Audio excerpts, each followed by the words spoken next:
Hey CA students, 678. My name's Emmie. I'm a CA students leader. So excited, so thankful to share with you guys today. So proud of how you guys are digging in and making the most of this season. The Lord's up to some really good work. The verse that I want to share on today is 1 John 4:18 through 19.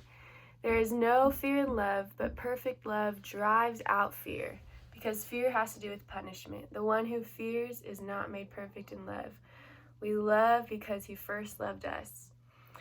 So a few days ago, I was having a quiet time with the Lord, and something I like to do is just friendship questions. I call them just simple questions, or I just wait on the Lord, ask him to speak something. And so I asked, Lord, am I carrying anything that I don't need to be?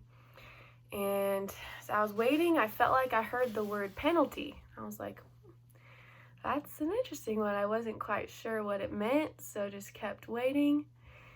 And then this 1 John verse popped in my head, and I think it was because of the word punishment, because it says because fear has to do with punishment.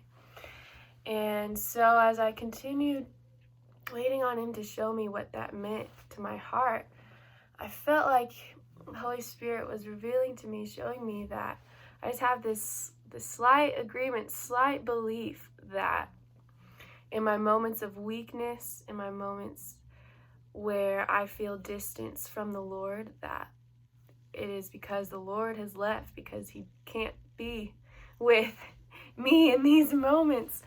And kind of simultaneously sensing that, I felt like he dropped the cross in my mind. And he was like, yes, Emmie, you're right. The consequence of your sin is separation, is disconnect from the Father. But that is exactly what the cross was for. On the cross, Jesus cried, my God, why have you forsaken me? Our punishment was separation from the Father, because he could not be with our sin. The perfect God could not be with our sin. But like the verse says, we love because he first loved us. But he chose the cross because the Father said, no, I still want to be with them. I still want them as my own. Son, would you go? Would you die on the cross to take their punishment of separation and distance so that I could be with them? Wow, that's right. He is so kind of him to show me how I wasn't living in the fullness of the cross, fullness of the promise. And so now when I feel myself in these moments of struggling or weakness, yes, there are consequences for our mistakes, but it is not the ultimate consequence of separation from the Father. Like the verse says, there's no fear in love. When we make a mistake, we can confess. We say, Jesus, I'm sorry, I turned from my way. And there's no fear that he won't forgive us or that we won't get back to him. There's no need for us to strive, to prove, to get ourselves back. That's what the cross was for. Instead, we have full confidence and assurance that the cross was enough, the cross covered it, and that instead, the Holy Spirit is still with us in these moments.